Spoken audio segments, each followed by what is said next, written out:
इस वीडियो से आपको ये समझने में मदद मिलेगी कि बिटकॉइन क्या, तो इसके बारे में बात करते रहेंगे। लेकिन उससे पहले हम लोग अगले कुछ मिनट में आपको इससे जुड़ी बुनियादी चीजों के बारे में बताएंगे। यहाँ सबसे जरूरी चीज यही है कि आपको बिटकॉइन के बारे में सब कुछ बताया सिखाया जाए। तो बिटकॉइन क्या है? बिटकॉइन दुनिया का सबसे पहला डिजिटल डिसेंट्रलाइज्ड क्रिप्टो करेंसी है। बिटकॉइन असल में दुनिया में कहीं भी एक व्यक्ति से सीधे दूसरे व्यक्ति तक पैसे भेजने के लिए इंटरनेट का इस्तेमाल करता है, जिसके लिए बैंक, पेपैल या वेस्टर्न यूनियन जैसे किसी सेंट्रलाइज्ड एंटिटी का इस्तेमाल करने की जरूरत नहीं पड़ती है। और यह एकदम सुरक्षित है, नाम रहित है, सुपर फास्ट है और यह दुनिया में कहीं भी कारगर है। बिटकॉइन का इस्तेमाल कोई भी कर सकता है, किसी योग्यता की जरूरत नहीं है, कोई फीस नहीं देनी पड़ती है, कोई चार्ज बैक और कोई बॉर्डर नहीं है। यह असल में पैसे का भविष्य है। तो कौन बिटकॉइन का उपयोग और स्वीकार करता है? असल में बिटकॉइन का इस्तेमाल लाखों लोग कर रहे हैं और आप लगभग जो चाहे वह चीज खरीदने के लिए बिटकॉइन का इस्तेमाल कर सकते हैं। ऐसे सैकड़ों हजारों व्यवसाय कंपनियां हैं जो बिटकॉइन को स्वीकार करती हैं। आप प्लेन की टिकटों, hotel room, electronics, car, coffee और किसी अन्य चीज के लिए भी पेमेंट कर सकते हैं। यदि आप किसी चीज के बारे में सोच सकते हैं तो हम आपको दिखा सकते हैं आप उस चीज को बिटकॉइन की मदद से कहां से पा सकते हैं। बिटकॉइन एक और जिस बड़े बाजार को प्रभावित करता है वह है रेमिटेंस, यानी वह पैसा जिसे एक राज्य से दूसरे राज्य में और एक देश से दूसरे देश में दोस्तों और परिवार के लोगों को भेजा जा रहा है। अधिकांश लोगों को यह बात समझ में ही नहीं आता कि हर साल दुनिया भर में 600 बिलियन डॉलर से लेकर 1 ट्रिलियन डॉलर तक इधर से उधर चला जाता है। पैसे भेजने के लिए हम लोग बैंक, पेपैल और वेस्टर्न यूनियन जैसी कंपनियों का सहारा लेते हैं। ये सभी कंपनियां हमारे भेजे हुए पैसों को हमारे लोगों तक पहुंचाने के लिए हमसे फीस लेते हैं और हमें उन पर भरोसा करना पड़ता है। वेस्टर्न यूनियन, मनीग्राम और उन जैसी दूसरी कंपनियां 5 से 30% तक फीस लेती हैं। कुल मिलाकर दुनिया भर में इसका परिमाण लगभग 10% है, जिसका मतलब है कि हम लोग हर साल 100 बिलियन डॉलर का 10% यानी 60 बिलियन डॉलर बस फीस के रूप में दे बैठते हैं। बिटकॉइन की मदद से हर किसी को इसकी सुविधा प्राप्त होती है और इसके लिए कोई मंजूरी भी नहीं लेनी पड़ती है। एक विशिष्ट बिटकॉइन लेन देन में लगभग 2.5 सेंट की फीस ही लगती है। यह एक बहुत बड़ा बदलाव लाने वाला है। अधिकांश लोगों को पता ही नहीं है कि सिर्फ लगभग 1.5 बिलियन लोगों के पास ही बैंक अकाउंट, वीजा या मास्टर कार्ड होता है, जिसका मतलब है कि बाकी के लगभग 5.5 बिलियन लोगों के पास किसी भी तरह की बैंकिंग की सुविधा प्राप्त नहीं है। उनकी सारी संपत्ति उनके घर में ही रहती है। यदि कभी कोई डकैती हो जाए, आग लग जाए, बाढ़ आ जाए, तूफान आ जाए या इसी तरह की कोई और घटना घट जाए तो उनका सब कुछ खो जाता है। और क्या आपको पता था कि उन लोगों की संख्या अधिक है जिनके पास इंटरनेट के साथ सेल फोन है, जबकि उन लोगों की संख्या इनसे कम है जिनके घरों में पानी और बिजली की सुविधा है। इन सभी लोगों के पास अपनी संपत्ति की रक्षा करने का कोई साधन नहीं है और ये इंटरनेट के माध्यम से व्यापार नहीं कर सकते हैं। लेकिन अब वे बिटकॉइन की मदद से ऐसा कर सकते हैं, क्योंकि बिटकॉइन पर किसी व्यक्ति, सरकार या कंपनी का कोई स्वामित्व या नियंत्रण नहीं है। बिटकॉइन को शक्ति संपन्न बनाने के लिए कोई सेंट्रल एंटिटी भी नहीं है, लेकिन इसे शक्ति संपन्न बनाने के लिए किसी न किसी चीज की जरूरत तो है ही। इसे यह शक्ति असल में उन हजारों लोगों से मिलती है जिनके पास विशेष कंप्यूटर हैं, जो नेटवर्क को शक्ति संपन्न बनाते हैं, नेटवर्क को सुरक्षित करते हैं और लेन देन की जांच करते हैं। इसे माइनिंग कहा जाता है।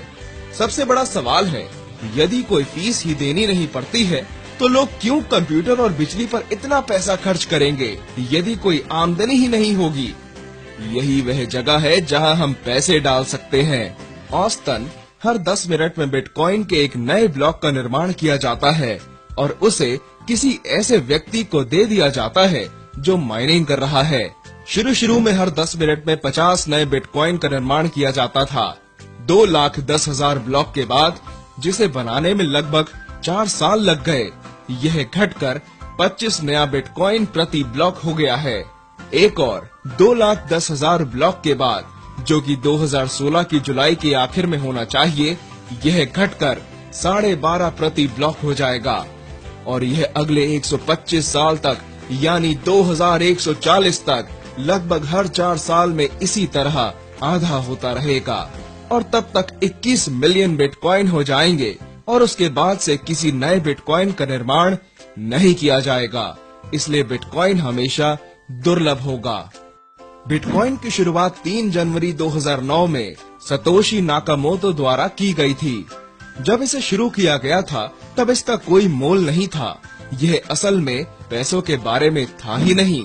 यह असल में यह साबित करने के लिए था कि क्या हम लोग किसी थर्ड पार्टी की मदद लिए बिना लेन देन कर सकते हैं और क्या हमारे पास विकेंद्रीकृत किस्म का पैसा आ सकता है जिसे कोई भी दुनिया में कहीं से भी बिना किसी फीस के इस्तेमाल कर सके। उस समय इस माइनिंग के काम में सिर्फ कुछ ही लोग शामिल थे। वे लोग हर 10 मिनट में सभी नए बिटकॉइन को इकट्ठा कर रहे थे। उसके बाद 22 मई 2010 को पहला लेन देन हुआ। एक पिज्जा के लिए 10,000 बिटकॉइन को ऑफर किया गया। जब ऐसा हुआ तब अचानक बिटकॉइन का महत्व बढ़ गया। उसके बाद मांग बढ़ने लगी और ज्यादा से ज्यादा लोग बिटकॉइन खरीदने के लिए कहने लगे।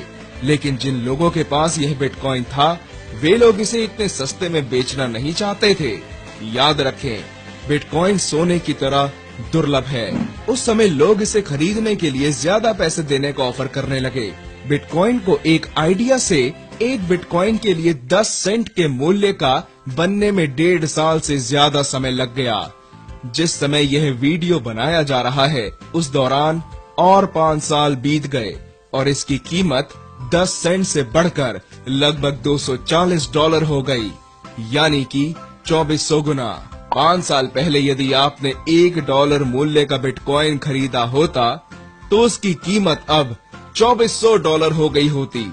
यदि आपने $100 का बिटकॉइन खरीदा होता तो वह अब $2,40,000 हो गया होता। जहाँ तक हमें पता है, पिछले 5 साल में बिटकॉइन दुनिया का सबसे बड़ा निवेश बन गया है। कई लोगों को लगता है कि वे दिन गए, लेकिन वे गलत हैं। आइए बताता हूँ क्यों। अभी फिलहाल ऐसे सिर्फ लगभग 10 मिलियन लोग हैं जिनके पास बिटकॉइन वॉलेट है। हम लोग एक ऐसी टेक्नोलॉजी के बारे में बात कर रहे हैं जिसमें इसका इस्तेमाल करने वाले करोड़ों लोगों के साथ इंटरनेट से ज्यादा बड़ा बनने की क्षमता है। आजकल हर कोई इंटरनेट चला लेता है क्योंकि इसे चलाना आसान है। 25 साल पहले इसे चलाना असल में बहुत मुश्किल था। अब गूगल, यूट्यूब, फेसबुक और जीमेल ऐसे हजारों कंपनियां बाजार में हैं जो इसे चलाना आसान बना दे रही हैं। करोड़ों लोगों ने इन कंपनियों में निवेश किया है। बिटकॉइन भी वैसा ही है। 5 या 6 साल पहले बिटकॉइन का इस्तेमाल करना बहुत मुश्किल था, लेकिन अब दुनिया भर में 1000 से भी ज्यादा कंपनियां हैं जो इसका इस्तेमाल करना आसान बना दे रही हैं। दुनिया के सबसे चालाक और अमीर लोग आम लोगों के लिए इसका इस्तेमाल करना ज्यादा आसान बनाने के लिए बिटकॉइन कंपनियों में लाखों करोड़ों डॉलर का निवेश कर रहे हैं। यही वजह है कि हम लोग अभी भी इस बिटकॉइन क्रांति के आरंभ में हैं। पिछले कुछ सालों में बिटकॉइन शुरू करने वाली कंपनियों में लाखों करोड़ों डॉलर का निवेश किया गया है। 2012 में लगभग $2 मिलियन का निवेश किया गया, 2013 में $95 मिलियन, 2014 में $361 मिलियन और सितंबर 2015 तक लगभग $456 मिलियन का निवेश पहले ही किया जा चुका है। यानी पिछले 3 साल में $900 मिलियन से भी ज्यादा निवेश हो चुका है। यहाँ कुछ ही लोग और व्यवसाय ऐसे हैं जो बिटकॉइन कंपनियों में निवेश कर रहे हैं। Bill Gates, sir Richard Branson, the New York Stock Exchange, Goldman सैक्स, USA bank, BBVA bank, PayPal, eBay और गूगल शुरू करने वाले लोग। इसके अलावा MIT यूनिवर्सिटी बिटकॉइन के साथ काफी करीब से जुड़ा है और ये ब्लॉकचेन टेक्नोलॉजी का आधार है। यही है वह जगह जहां जादू होता है। कल्पना कीजिए आपको थोड़ा सोना चाहिए और उस महीने में उतना सारा सोना खोद कर निकाला गया है।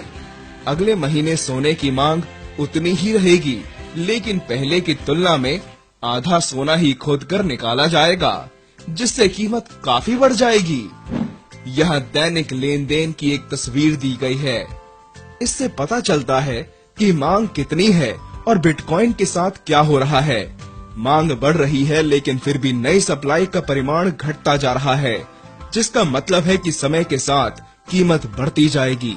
अब तक 14 मिलियन से भी ज्यादा बिटकॉइन का निर्माण हो चुका है, जिसका मूल्य $3.5 बिलियन से भी अधिक है। यह सब बिटकॉइन माइनिंग से जुड़े लोगों के पास चला गया है और यह रुकने वाला नहीं है। आइए कि लोग बिट क्लब नेटवर्क से क्यों जुड़ रहे हैं।